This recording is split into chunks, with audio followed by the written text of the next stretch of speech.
Bueno amigos, bienvenidos a Under the Hammer, retomando actividades luego de un largo receso. La pandemia y otras ocupaciones nos han tenido alejados de ustedes, pero bueno, hemos vuelto con una nueva temporada y esta temporada va a estar muy brutal. Les cuento que vamos a escudriñar, vamos a hablar muchísimo del rock nacional y del metal nacional, por supuesto, ¿no? Estamos hoy acá en Unilatina, sitio que nos acogió cuando arrancamos Under the Hammer como radio, entonces estamos acá retomando un poco en estos estudios. Tenemos dos invitados geniales para lo que va a ser la nueva temporada de Under the Hammer, así que muy pendiente.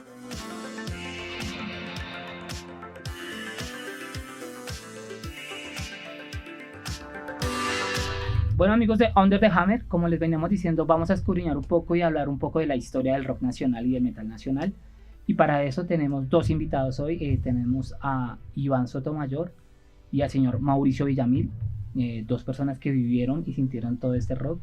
Iván dentro de la música fue el teclista, pianista y arreglista también de bandas como Alerta Roja, de Hangar 27, y también estuvo en X3, entre otras bandas en las que él estuvo conformado. Entonces, bueno, vamos a hablar un poco con ellos y nos van a contar acerca de todo lo que ocurrió en esa época, nos van a contar un poco de anécdotas y nos van a hablar un poco de sus bandas. Hola Fausto, buenas tardes, muchas gracias por la invitación. Pues sí, me encanta estar aquí con ustedes esta tarde compartiendo estos minutos de nostalgia y de recuerdos. Cuéntenos acerca pues de las bandas en las que tocó, cuéntenos qué recuerdos nos puede contar, qué anécdotas nos puede decir acerca de tu experiencia. Contemos que empezaste con una banda que se llamó Tarkus, no sé si qué tanto participaste, es una banda que no alcanzó a grabar como nada oficial, pero en la cual de pronto nos puedes contar algo. Bueno, mi carrera musical en el rock empezó a los 18 años, año 83. No hagan las cuentas, por favor. Y teníamos una banda que se llamaba Tarkus, que ahí estaba Pablo Bernal, actual baterista de Carlos Vives, Sergio Solano, quien después tocó con Pasaporte, Manuel Escobar, quien después fue integrante de Alerta Roja, y estaba yo en los teclados, y empezamos tocando en bares y tocando en los programas de televisión de aquella época, especialmente uno que algunos recordarán que se llamaba El Club de la Televisión, que lo conducía Jaime Valencia, y que ahí pues estaban, se puede decir que muchos de los que después formarían la nueva generación del rock nacional de aquel entonces. Estaban bandas como Spitfire, del cual saldría después Pasaporte, y otros seguirían para Compañía Ilimitada. Estaba Tarkus, que era pues la banda nuestra. Estaba Cocoa, que también participó en ese programa hasta donde puedo recordar. Y estaba Los Buitres, que pues en realidad ahora se llaman Eterna Sociedad, que pues ellos eran más como dentro de la onda del rock and roll y Beatles y ese cuento. Ok, sí, participé, sí, porque hablábamos dentro de la historia. Sí. Acá en Colombia hubo muchas bandas con ese estilo garage, ¿no? El estilo Speakers, Flippers. Sí. Entonces, esas primeras bandas, pues hicimos nuestros primeros pinitos ahí. Luego ya cada uno empezó a escribir sus propias canciones. Y bueno, o sea, Tarkus se disolvió en el año 85 porque Manuel Escobar, el guitarrista, se fue para un grupo que en ese entonces era Da Capo, ¿sí? Que después se convertiría en Alerta Roja, y mientras tanto nos quedamos Pablo Bernal, Sergio Solano y yo, que habíamos conocido a Peter Schroeder, y él llegó con la idea de rearmar nuevamente Cocoa, ¿sí? O sea, estamos hablando de unos 2 o 3 años después de que el Cocoa oficial se había disuelto, y alcanzaron a hacer una presentación. Ahora, en ese entonces yo no era solamente el teclista, también tocaba el bajo en algunas canciones, y en Cocoa yo alcancé a hacer 2 o 3 ensayos con ellos antes de que me sacaran por incumplido. Y pues ahí empezó como esa relación con todo ese círculo de músicos que pues realmente era muy chiquito y casi todos nos conocíamos. Y en ese momento Manuel me llamó para integrar a Da Capo también. Entonces eso ya estamos hablando de año 87, 88, ¿sí? Y entonces quedaron, digamos, 2 de los antiguos integrantes en Cocoa, luego 2 de los, y los otros 2 quedamos en Da Capo. Luego Cocoa no prosperó ese proyecto. Sergio se fue para Pasaporte y Pablo lo llamaron para Carlos Vives. O sea, realmente todos seguimos más o menos en el cuento de la música. Sí, es tremendo cómo todo se relaciona, ¿no? Sí. Cómo todo al final los músicos están siendo parte y que hay unos que siguen actuales, siguen en el tema del rock o en la música, pero con lo que tú nos cuentas vemos eso, ¿no? Vemos cómo se relacionan todos los músicos, por ejemplo, lo de Cocoa, saber que muchos de esos músicos se fueron para Pasaporte, que fueron como de la misma cúpula, y eso es muy interesante. Que pues que nos cuenten eso, sí, porque a veces no tenemos ni idea, mucha gente tiene como el concepto de la banda, como que chévere tal canción, pero la historia es la que nos estás contando ahorita. Fuiste parte de Tarkus, luego se armaron bandas de ahí como Pasaporte, que es una de las más famosas, yo creo que las que más recuerda a la gente de esa época. Sin temor a equivocarme, es casi de las bandas que la gente más recuerda. Pues en esa época las bandas duras, se puede decir, eran Pasaporte y Compañía Ilimitada, cuando empezó todo el movimiento del rock en español. Y detrás veníamos todos los demás, digámoslo de alguna forma. Pero todos nos conocíamos de esa época, todos trabajábamos más o menos de la misma forma, que era con las uñas. Entonces, qué bueno que está aquí mi amigo Mauricio Villamil, que estudiamos juntos Administración de Empresas en la Javeriana en aquel entonces. Mauricio era el fan número 1 y el que me alcahueteaba todas esas aventuras. A ver, no sé qué recuerdos quiera compartir de ese entonces. Hola Fausto, gracias por la invitación. Sí, muchos, porque aunque yo no era músico, compartía la comunidad de músicos y tratábamos de colaborar e involucrarnos, entonces les ayudábamos, era con las uñas, muchas cosas, había que apoyarlos y uno quería participar. Entonces vimos todo este proceso que generó los 80s, cuando el gran boom del rock en español y todo el proceso, y pues ver a los músicos amigos como Pablo, Iván, Sergio, Manuel, ver todo el desarrollo de sus carreras, pues es emocionante para uno. Y pues yo un poquito historiador de memoria, de recuerdos, pues soy un poquito la memoria de Iván para muchas cosas, con el honor que me hace el de permitirme ese título. No, pues muy genial, imagínate. No solamente tenemos como la experiencia de haber tocado, sino la experiencia de seguidor, ¿no? Que es muy importante. A veces lo que te venía contando ahorita tras micrófonos era eso, que muchas veces tenemos la noción de pronto de hablar de como músico, de la cuestión de las bandas, de convivir con bandas, pero o sea, más allá de eso, el trasfondo está el que sigue, el que compra un disco, el que va a los conciertos, y eso también es otra función muy importante que a veces no se percibe. Sí, no se percibe lo importantes que son, o sea, porque sin esas personas que están alrededor de las bandas, muchas veces no se podrían lograr. Pues, por ejemplo, Mauricio yo creo que debería figurar en el Guinness Records, porque es la prueba viviente de que uno puede meter 2 amplificadores, 2 guitarras, un teclado y una batería en un 5K.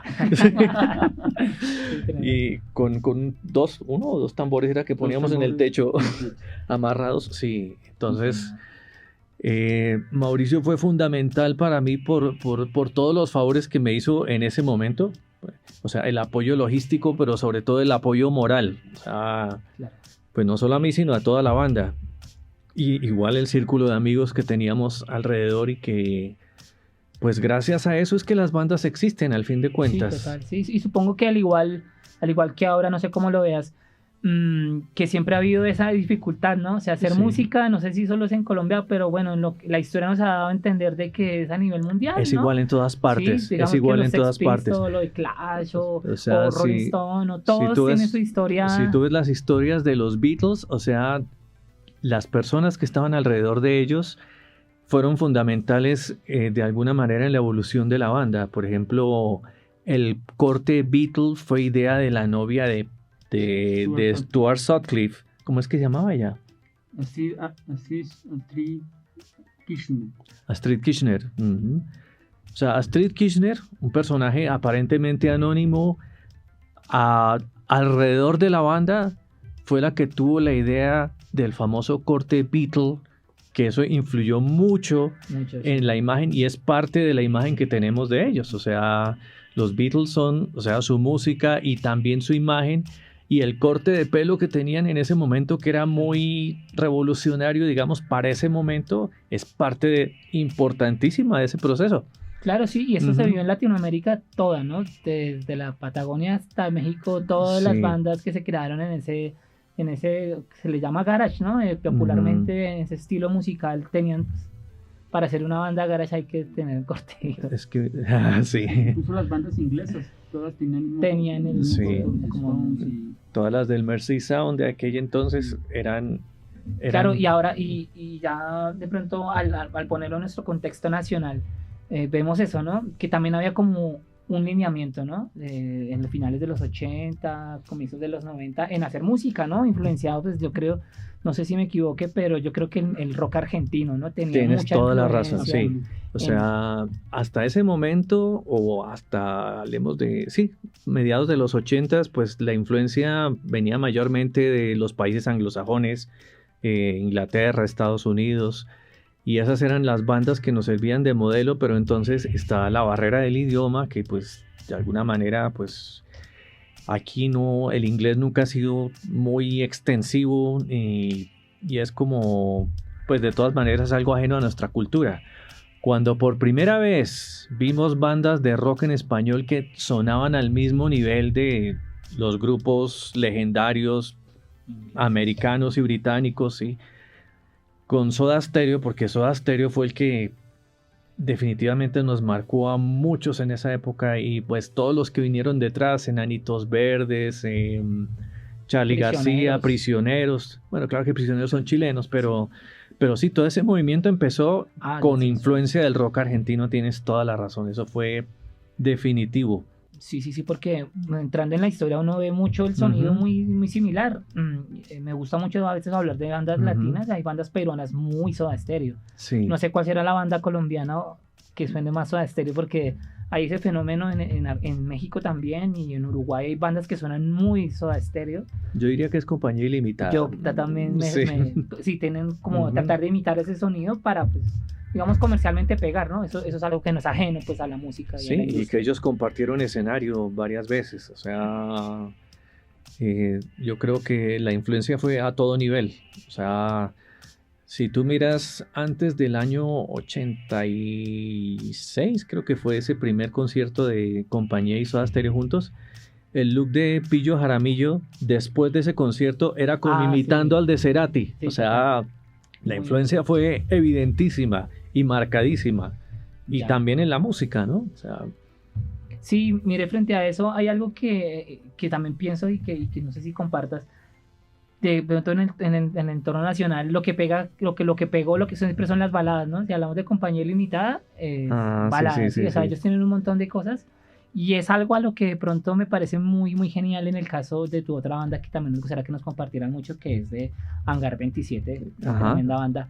Sí. Que el tema principal es Sombras y no es una balada, es realmente un tema muy, pues, a mi concepto, que tiene muchísimos arreglos, tiene un solo de guitarra espectacular, un manejo de sintetizadores súper de la época, que de pronto me gustaría que me contaras qué sintetizador grabaste ahí, ya que me gusta mucho el tema de los sintetizadores. Bueno, ok, a mí también me gusta mucho ese tema.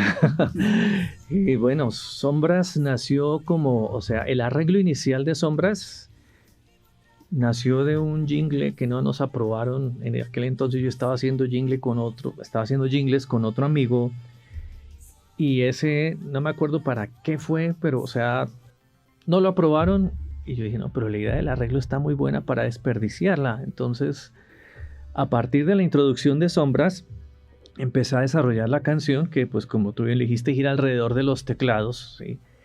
Y en ese entonces el teclado que mandaba la parada era el Roland D50, no sé si lo conociste, o sea, ese es uno de esos teclados que los expertos, los que vivimos esa época y los que de pronto son nostálgicos de esa época conocen muy bien.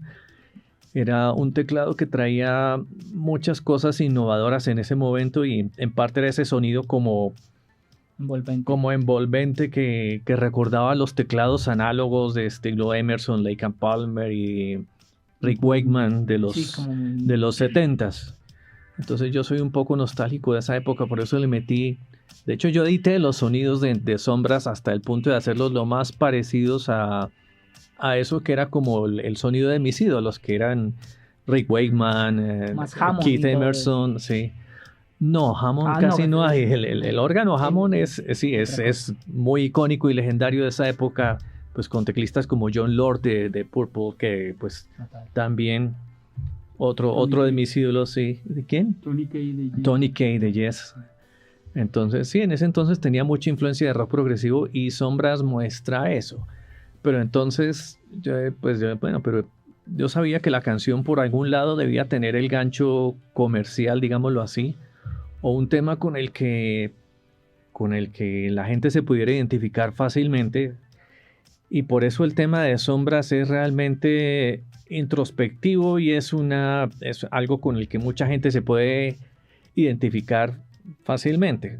Que yo lo había visto en muchas amigas que suele pasar mucho, ¿no? La niña bonita que se mete con el tipo que es un imbécil y que la trata como... Sí, sí, sí, sí. Y nosotros estamos enamorados de esa niña bonita que nunca nos va a parar bolas porque somos buenos y a ellos les gustan los chicos malos y etcétera, etcétera. Pero entonces el tema es como, pues como él dice la letra, es como de superación, de por una vez espero ya no cometer el mismo error que me ha causado tanto daño.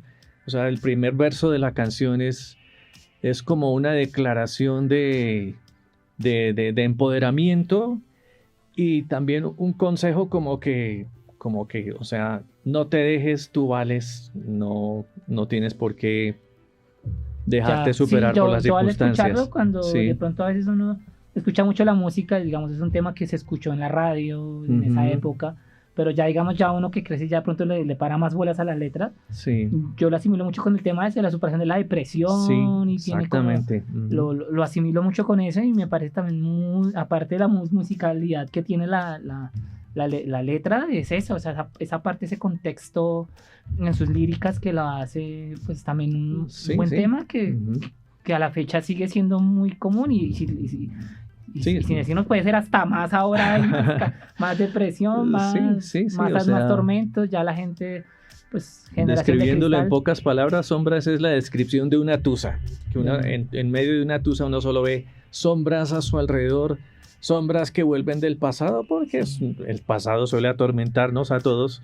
Y la idea es que tenemos que superar eso. Y ahí es donde viene el segundo verso de la canción, que es como ya el desarrollo, que el sueño ha terminado, poco a poco voy dejando atrás las heridas del pasado. Sí. Yo creo que con ese solo y con esos teclados se supera ya cualquier cosa ya después de escuchar la canción y meterse uno en el tema porque realmente es muy bueno, Ujú. realmente me capta mucho el tema de 80s, como muy Ujú. película, como muy Ajá. soundtrack, tiene eso, la magia que dan los teclados, Puede ser. eso ayuda mucho como que a que sea tan bueno. Ujú. Entonces veníamos en ese contexto hablando de que sí, es un tema que a diferencia de los otros no son tan las baladas como por Ujú. ejemplo lo que hablábamos de Compañía Limitada o lo que hablamos de Cronos, que Cronos también le pegó fue la balada, o Sí. a Kraken, que le Ujú. pegó también fue pues la balada que es la más conocida, Sí. El lenguaje de mi piel, de Ujú. Cronos es esta, ¿cómo se llama? Vestido de cristal. Vestido de cristal, Sí. sí, todas esas Ujú. cosas que uno dice, hey,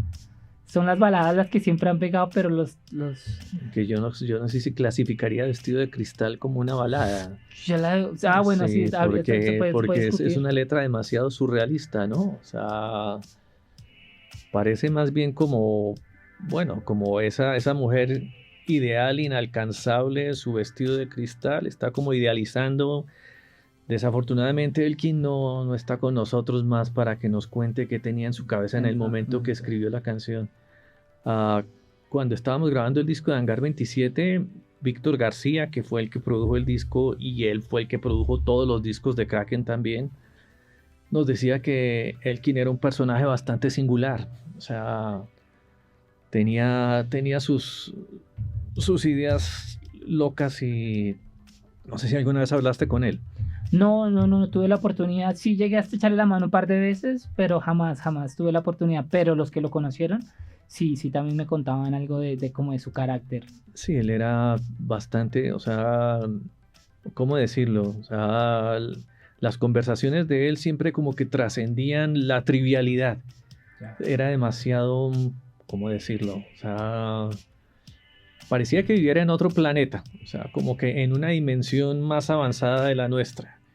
Entonces, pues la reacción normal de la gente era como que, hola Elkin, ¿cómo estás? ¿Y cómo te fue ayer? Y él empezaba a hablar a su manera típica de hablar. Y la gente como que, chévere, gracias. Y Sí, como sí, que... sí. Tema de Elkin, como lo que estamos hablando de su personalidad, de su objetividad en lo que él quería y que lo plasmó en los discos, ¿no? Que lo hizo ser el referente. Elkin es Kraken, Sí, así de total. simple. Sí, y referente en Colombia en heavy metal es Kraken. Ujú. Y creo que no hay otra banda, porque de pronto Cronos se fue más por el hard rock en sus segundos álbumes, porque era heavy, hablando de heavy metal. Ujú. Cronos se fue por Carbur en su época en Medellín, también tuvieron su participación, pues, un poco más heavy metal, pero también con la onda muy hard rock. Entonces a la final un álbum entero de heavy metal nos lo dio Elkin y su gran Kraken. Que también hizo sinfónico, ¿no? Exacto, que ya futuro ya empleó, creo que es la primera banda en Colombia en hacer eso, de una Ujú. sinfónica con rock. Entonces son cosas que... Sí, pues Kraken era el proyecto de vida de Elkin, eso quedó clarísimo. O sea, lástima que nos dejó tan pronto porque habría sido interesante ver qué más hubiera alcanzado a hacer él. Y pues lo que tú dices, ¿no? Lástima que nunca trascendió el plano comercial como en el grado que merecía Claro. para de pronto haber logrado más cosas. Y sí, mira, esto nos pone como a pensar una cosa, digamos Kraken y Elkin tenía era él, sí, él y su esencia y él es lo que él quería. A comparación de pronto de otras cosas como veníamos charlando de pronto de Hangar o de tu otra banda X3, que Sí. eran bandas que realmente se formaron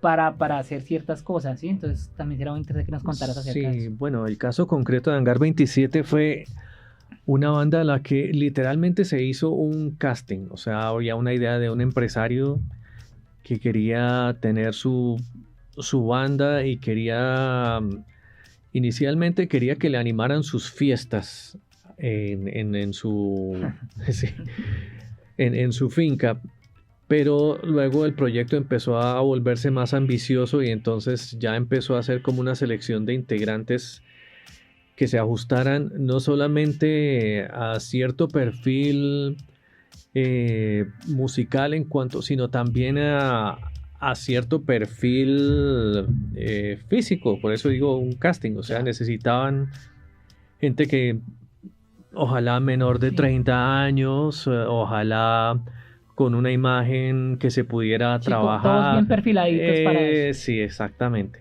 Entonces, bueno, pues ahí resulté yo, todavía no entiendo por qué, pero pues me escogieron y empezamos a trabajar, o sea, fue un proceso un poco diferente a la evolución de una banda normal porque desde el primer momento se sabía que se iba a grabar un disco, se sabía que había que trabajar por ese disco y se sabía que había que escribir las canciones de ese disco.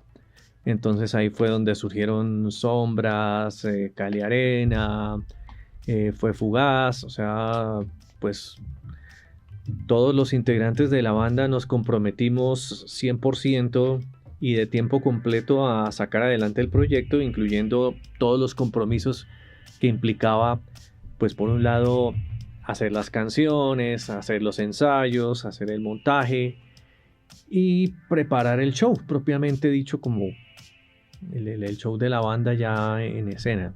Entonces, Más o menos cuánto duró Hangar. Hangar 27 duró 3 años, sí, desde el 90 hasta el 93.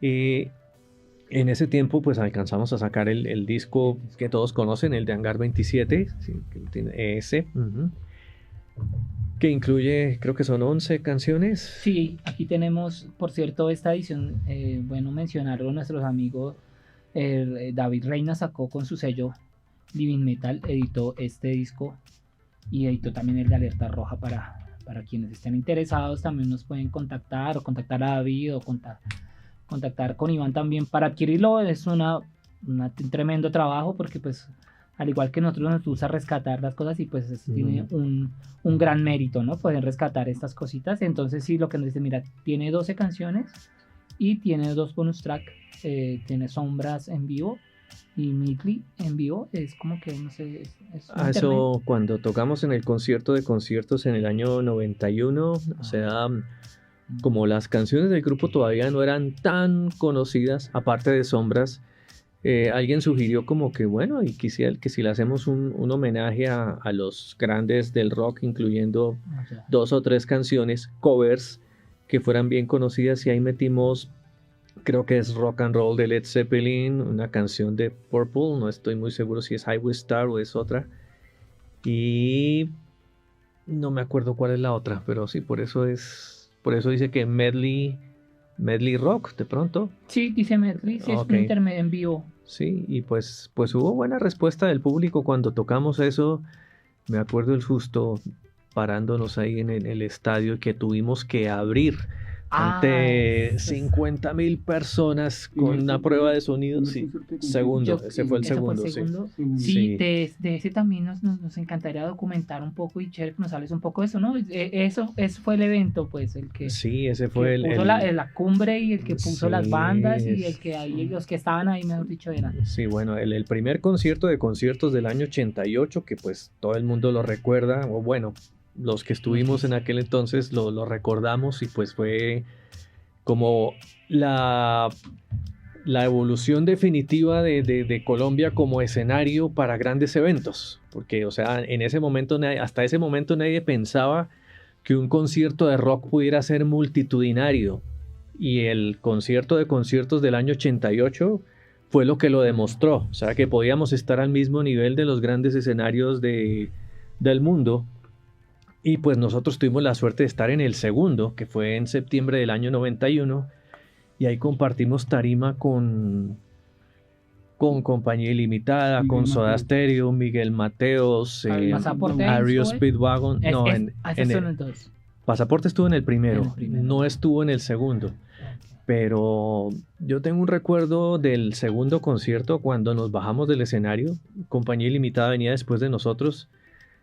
Me acuerdo que pues yo me bajé, o sea, cuando uno toca en un escenario tan grande, uno no, o sea, como que no está muy seguro si lo que sucedió fue real, sí, no o fue un sueño o algo así. Y me acuerdo que cuando bajé del escenario estaba Juancho ahí abajo, y llegó y me abrazó en ese momento, y ahí fue como que caí en cuenta, esto es de verdad, esto fue real, esto pasó.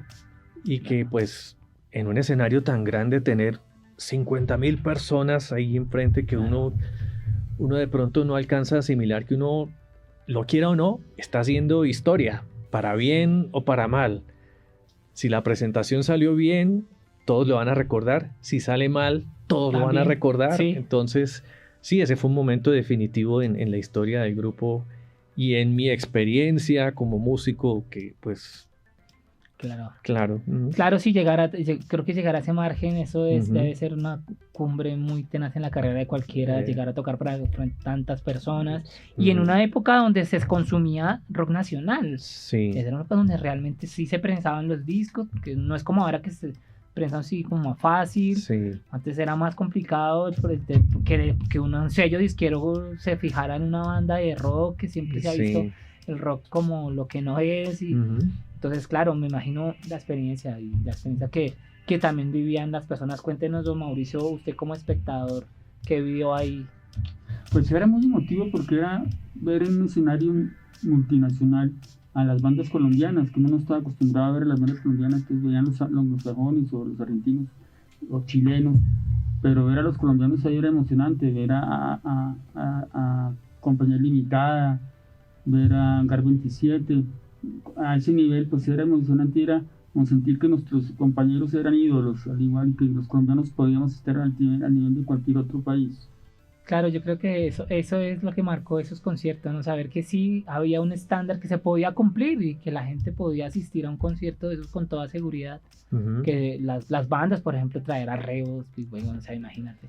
Sí. Creo que en esa época estaban también súper arriba, pues es una banda que viene de los 70s, y llegar a venir a un país, yo Sí, creo, sí, como eso. Colombia a tocar y para tan tremendo público. Sí, y que un año después de eso fue que el famoso concierto de Guns N' Roses, Ah, o sea, si no hubiera sucedido lo del concierto de conciertos, eso no habría podido hacerse, porque fue la primera vez que una banda que estaba en la cima de su popularidad y que era de las grandes bandas internacionales venía aquí a Colombia a presentarse en un escenario grande. Claro que ese es tema para, o sea, sí, no ese es un tema sé, súper largo. sí. No sé si me recuerdo. ¿Qué banda te lo unió a Guns N' Roses? ¿O fue a Def Leppard Extre? Pues Ah, bueno, con Express teloneamos a Def Leppard en el año 97, pero eso fue en el Palacio de los Deportes. Fue un momento muy especial para la banda. Eh, Lástima que eso sucedió ya en el año 97, cuando no estaba la formación titular, digámoslo, o sea, ya en la presentación con Def Leppard ya no estaba Rubén, que era lo que hubiéramos querido, sino esa vez nos acompañó Alejandro Sabatini, que no sé si lo conozcas. Sí, claro, él es de una banda Nosferatu o algo así. Eso sí. Entonces él era el cantante titular de Express en ese momento, sí. Entonces, pues, digamos que ya habían pasado 4 años del lanzamiento del disco Mi Verdad, y de que el grupo se dio a conocer. Express fue una experiencia muy bonita porque, primero que todo, estaba compartiendo escenario con los que habían sido mis ídolos de infancia, se puede decir. O sea, estaba con Alexei Restrepo y Nacho Pilonieta, que habían sido integrantes de Sheep, que fue una de las bandas que yo admiraba desde que estaba pues comenzando con eso de la música. Estaban Blue Martínez y Che Rosso, que además de ser grandes amigos y grandes personas, habían sido integrantes de Tráfico, que era otra de las bandas icónicas, pioneras, que empezaron el movimiento del rock en los 80s. Sí, muy precisamente hay gente que tampoco conoce como la historia de Tráfico, y ahí cantaba un ruso, ¿verdad? Sí, uno de los integrantes activos de Tráfico, el teclista y cantante, porque creo que eran 3 que cantaban ahí. Era un ruso, efectivamente, se llamaba Vitaly Drushnin, que pues yo lo conocía por referencias y por historias que contaban mis compañeros de banda, pero yo a él nunca lo llegué a conocer y no supe qué fue de él. No sé si se fue de Colombia o se quedó. Bueno, vamos a averiguarlo aquí para los que están viendo Under the Hammer, a ver qué pasó con eso. Esa es una de las razones por las que estamos precisamente aquí en esta genial charla de escudriñar la historia y saber qué ha pasado con todo lo que hubo, porque sí, como te decíamos, hay bandas que no se conocen. Por ejemplo, la historia de X3, que tocó con Sabatini, la verdad yo no sabía. Pero pues sí. Aunque bueno, Alejandro Sabatini fue más como un artista invitado en su momento, porque el cantante de Express era Rubén Morales, y Rubén le aportó mucho musicalmente al grupo, y pues la canción Mi Verdad es de él. O sea, el momento en que él nos la mostró, nosotros supimos, esto va a ser un éxito, y entonces de una dijimos, listo, la vamos a incluir en el repertorio del grupo. Empezamos a cada uno a aportar sus arreglos, y la canción Mi Verdad es una declaración de amor. Por eso es una canción de esas que son atemporales, podríamos decir, que a cualquiera en cualquier momento se puede sentir identificado con la canción, y que tanto musicalmente como por la letra, a la gente le gusta mucho aún hoy en día. O sea, eso lo he podido ver. Sí, es una balada, ¿no? Sí, esa sí es una balada en toda regla, sí. Que realmente sí suena muy fresca a hoy en día, sabiendo que ya lleva 30 años de haberse creado. Sí, pues casi 30 años. Pues nosotros grabamos esa canción por primera vez en el estudio de Toño Castillo en el año 93. Y cuando ya fuimos a hacer la producción grande en el estudio Audiovisión con Chucho Merchán de productor, pues Mi Verdad la habíamos grabado en vivo, casi que a 2 tomas, al estilo antiguo. Y cuando Chucho la oyó dijo, no, esta canción no hay que hacerle nada, así como está perfecta. Porque suena, ¿cómo decirlo? Real. O sea, suena Sí. como se grababan antiguamente En las bloque. cosas, con la banda en bloque, con el cantante metido en el cuento. Eh, sí, es una canción que quedó Total, para sí. quedarse, sí. Sí, es para quedarse porque Sí. imagínate, nomás por lo que nos cuenta, nada más ni nada menos que Chucho Merchán ahí en ese barco, pues, de Sí, X3. sí. Entonces es algo también que es muy, pues, particular. Imagínate, tremendo combo nomás Alex Restrepo, porque imagínate, uno de los grandes guitarristas que nos dio, lastimosamente tampoco Sí, está sí. con nosotros, pero Sí, lastimosamente. estuvo, mejor dicho, en Sheep, estuvo Malanga. en Malanga, o sea, total, mejor dicho, Sí. media historia de rock totalmente se nos llevó él. Y bueno, también para recordar y hacerle un homenaje a estos personajes que aportaron tanto, ¿no? Porque fue mucho lo que aportaron. Sí, es verdad. Entonces, imagínate, nomás con lo que veníamos hablando con lo de X3, también venía gente de Tráfico, Hangar Sheep. y Ship. Pues imagínate, Sí. nomás ahí estábamos. Y bueno, y Rubén Morales, que venía de una banda santanderiana que se llama Rasguño. Creo que ellos grabaron algo, pero la verdad yo no lo llegué a conocer. O sea, la primera referencia que tuve de Rasguño fue por Rubén Morales, que llegó a la banda y pues decían, es el cantante de Rasguño. Y pues cuando él entró a la banda, ya la banda se llamaba X3, por ex integrantes de Ship, Tráfico y Hangar 27. Y lo justo hubiera sido que como Rubén venía de Rasguño, era integrante de una cuarta banda, pero ya no había caso cambiarle el nombre X3 a X4. X4, Sí, no, ya. quedaba como raro. Era una banda armada también, ¿no? Por así decirlo, una banda... ¿X3? X3, sí. O se armó No. con amigos. Pues se armó con amigos, sí. Caso contrario a lo que fue Hangar, ¿cierto? Sí, este sí fue un caso muy diferente. Ah, ok, o sea, listo. Es como lo mismo con Alerta, ¿cierto? Es una banda, Alerta Roja, una sí, banda Alerta Roja totalmente... era una banda de amigos. O sea, como te conté al principio, pues los ex integrantes de Tarkus participamos en distintas bandas después.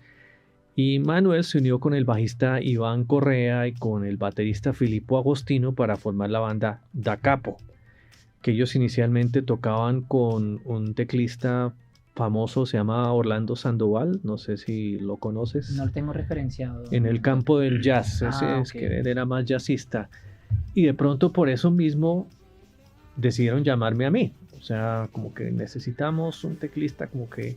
Y entonces hubo dos cambios en la banda. Salió Filippo, entró Pablo Bernal, se fue Orlando Sandoval y entré yo como teclista de la banda, pero igual seguía siendo una banda de amigos porque nos conocíamos desde hacía tiempo. Entonces era un proyecto que digamos no estaba patrocinado por nadie y pues solo era como la idea de escribamos nuestras propias canciones y vamos a ver hasta dónde llegamos. Y cuando ya tuvimos suficientes canciones fue cuando vino la idea, bueno, grabemos un disco, pero todo fue iniciativa propia. Entonces pues esas primeras canciones que grabamos incluyen temas como Ciudad, Hoy Más Que Nunca, Alerta Roja, que fue la canción que finalmente le dio el nombre al grupo cuando ya estábamos grabando el disco, porque pues el tema de mantener el nombre Da Capo como que no nos pegó mucho porque ya había una banda que se llamaba así, creo que en México. Da Capo, sí. Sí. Y aparte de eso, la gente normal, No tiene los que no son músicos, no tienen concepto de no asimilaban eso. Me acuerdo mucho de una presentación en Manizales, creo, con otras bandas. Estábamos a la hora del almuerzo y entonces uno de los meseros estaba preguntando que quiénes éramos, ¿no? Y entonces, bueno, la banda tal, porque habíamos varias bandas. ¿Y la banda de ustedes cómo se llama? Nosotros dimos Da Capo. Y nos dicen Macaco, no sé qué. Y entonces... Ya de una... Hay que cambiar el nombre. Y como éramos varias bandas, o sea, te imaginarás el bullying a partir de ese momento. O sea, ya los de Macaco tal cosa, Macaco para acá, Macaco para allá. Y pues nosotros cuando ya entramos a grabar el disco dijimos, no más Macaco, no más Da Capo, sí. Entonces vamos a buscar otro nombre. El proceso realmente nos demoramos bastante hasta que nos decidimos por Alerta Roja, que era una de las canciones que en ese momento era una canción que tenía desde hace mucho tiempo atrás, desde la época de Tarkus, que es alrededor del tema de la Guerra Fría, ¿no? Cuando estábamos con la amenaza nuclear y eso, y que es un tema que ha vuelto a cobrar vigencia otra vez porque estamos en las mismas que hace 30 años por la estupidez de los líderes mundiales. Esperemos que nunca lleguemos a eso, pero igual es una canción que es como una advertencia de lo que puede suceder. Sí. Ujú. Y mira exacto, mira, y lástima el tiempo sea tan corto y no podamos abarcar a veces el tema y el contexto, ¿no? De lo que se quiere decir en cada letra, en cada cosa que Ujú. también tiene realmente una historia, ¿no? Cada minuto de composición, cada cosa que tiene de hacer música realmente tiene un contexto que a veces no se Sí, puede abarcar que la gente no sabe, pero por eso los invitamos desde Under the Hammer a que retomen esto, a que escuchen bandas ya se puede decir que legendarias, porque ya han pasado bastante, ya han pasado décadas y sí. que pues siguen en la mente de muchos y de los que no vivimos de pronto la época, nos gusta buscar, ¿no? Nos Ujú. gusta escudriñar todo eso y decir, hey, se hizo muy buena música Sí, y se hizo grandes cosas, porque a la final nos puedes decir que de todo lo que hiciste, tuviste una época con nada más ni nada menos que con Shakira, ¿verdad? sí, correcto. Entonces imagínate llegar y pasar por eso, llegar a Shakira, la Shakira de los 90 en la que, bueno, no era tan conocida, en la que jamás yo creo que se iba a pensar que iba a llegar a ser ese referente en lo que sea, pero ya haciendo pop, en lo que sea, en lo que haya cambiado o haya mutado su esencia, pero Ujú. inicialmente era muy rockera, ¿verdad? Sí, bueno, cuando todavía estábamos funcionando con Express, o sea, era muy común en ese entonces, no sé si ahora, que todos los músicos éramos, por decirlo de alguna manera, muy piratas, o sea, trabajábamos en varios proyectos simultáneamente.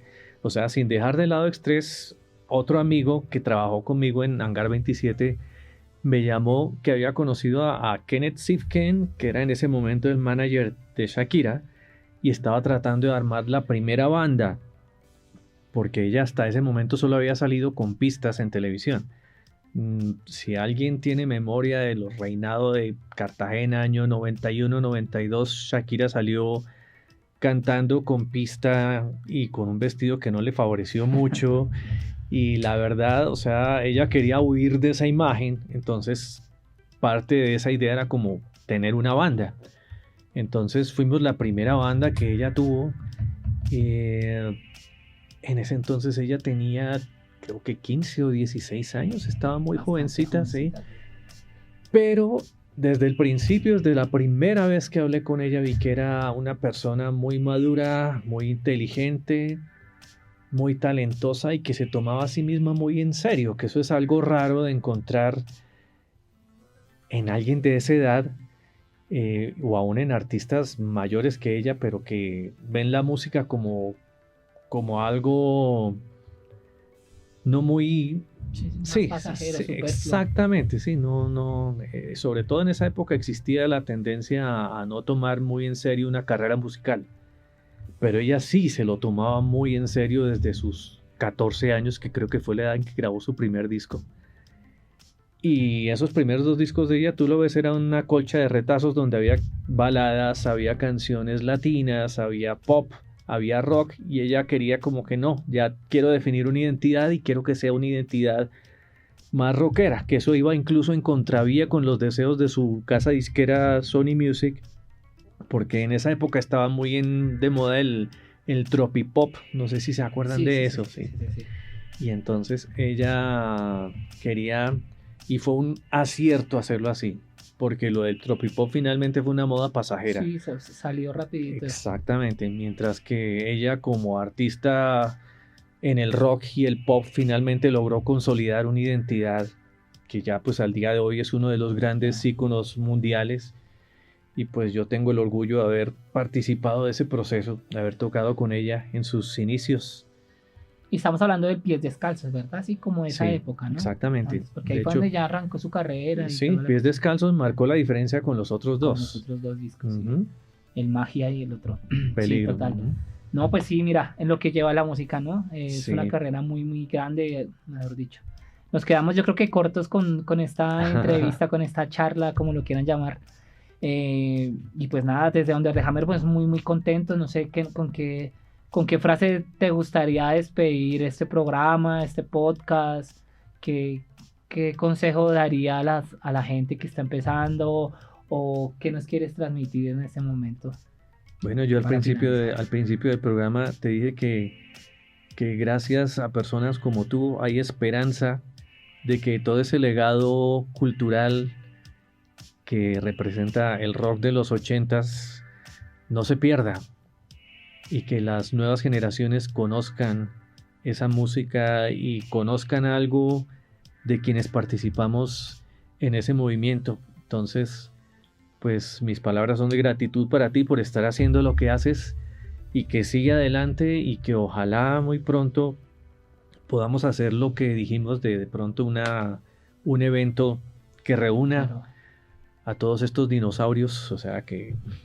Sí, sí, sí, esa es. Vamos a armar la prehistoria y la historia y todo Sí, lo que se sí. pueda y seguir haciendo historia como pues todos muy bien saben, hemos seguido haciendo pues, por parte de Under the Hammer, por Jaguar Records con el sello con el que yo trabajo y con todo, no sé si don Mauricio también nos quiere aportar algo para todos los que han estado siguiendo el rock, porque también es un referente verlo ahí todavía, mira, Ah, sí, sí, escuchando, sí. o sea, saber todo, yo creo que también se podría hacer toda una entrevista completa y contarnos tanta anécdota Ah, que sí. tiene, tanta cosa que nos podría compartir, pero bueno, finalicemos con unas frases para todos esos que no son músicos, pero que han estado con la música ahí en sus venas. Claro, no, pues agradecerte primero que todo, Fausto, la invitación y a Iván también por poderme compartir con ustedes.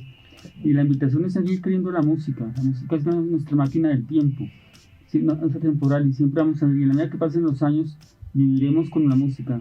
Entonces es importante porque nos hace viajar, nos permite viajar en el tiempo, sentir lo que éramos y lo que somos.